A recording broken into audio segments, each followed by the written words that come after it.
Thank you, Madam Chair, and thank all of you for your service and your willingness to come here today. I grew up. I was born in 1952, so the issues around abortion were of intense discussion, obviously, in those days. And my mother was a single mother, raised 4 kids by herself, and we discussed frequently the issues surrounding abortion. And this was kitchen table discussions. It was my mother's. No matter how lean our household budget may have been, she tried to give every year some donation to Planned Parenthood. Some years it was $10. But she felt that a woman who was forced to carry a child to birth that they were not ready for, that they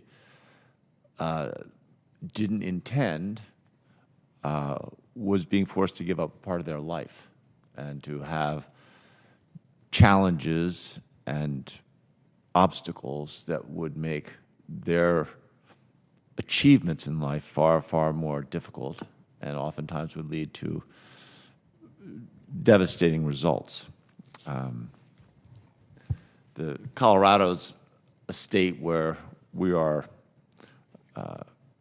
proudly support a woman's right to and access, the right of access to health care.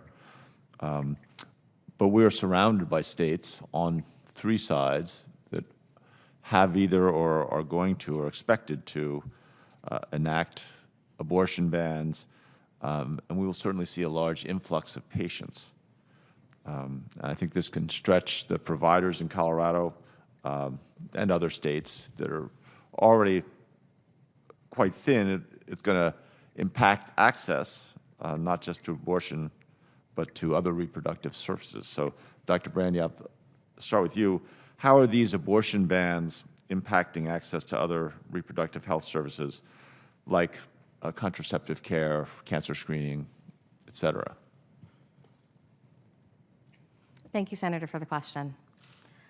You're right that while abortion bans on face value just impact abortion, they impact so much of reproductive health care and care that's entirely unrelated to reproductive health care. Things like we mentioned earlier, different immunologic diseases can be impacted because treatments are very similar. Or, for example, cancer cases where people may get delays in their care or may have contraindications to certain types of birth control that may not be accessible to them. There are so many ways that this is impacted, ways that medical physicians and other healthcare professionals knew about and were seeing through Texas. But every day I'm hearing a new report about a different medication, a different patient scenario, because every patient's unique. Every patient is an individual, and we in medicine have to be creative sometimes when we take care of patients, find new ways to treat different diseases.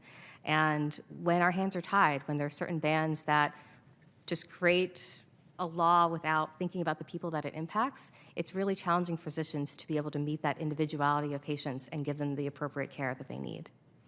Great. Thank you very much. Dr. Taylor, I wanted to ask you also, in your opinion, what does this notion of government-mandated pregnancy or enforced pregnancy, what kind of outcomes is that going to lead to what kind of health outcomes is that going to lead to for women? Absolutely. Thank you for the question, Senator. First of all, anytime we're forcing a person to continue with a pregnancy that they would like to terminate, it could impose various issues for that individual, whether it's stress, anxiety, mental health challenges. I think in addition to that, if we put this in the context of the maternal health crisis in this country, it could mean that that individual may not keep up with their prenatal care appointments. They may also struggle financially if they have to continue with a forced pregnancy.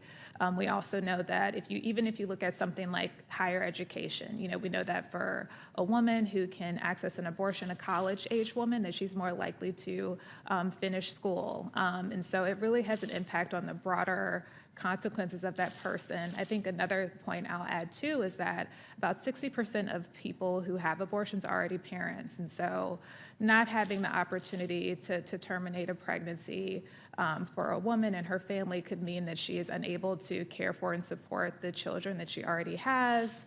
It could impose additional economic challenges for the broader family, and could even lead to health challenges for the children that she already has. So it really is a broader issue that can impact various aspects of a woman's life.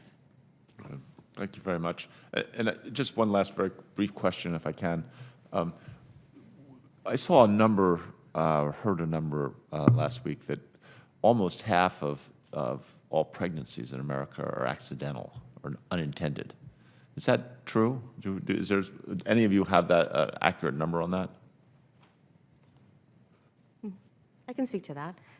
Yes, about 45% of pregnancies are unintended, and about 40 or about half of them end in abortion. And so even though we talked earlier about percentages being very small, if you think about percentages on the broader sense, like the 14% of people, that's actually equatable to thousands of people that can become pregnant in our country. And so that's a huge impact for people across our country. Okay, thank you all. Thank you.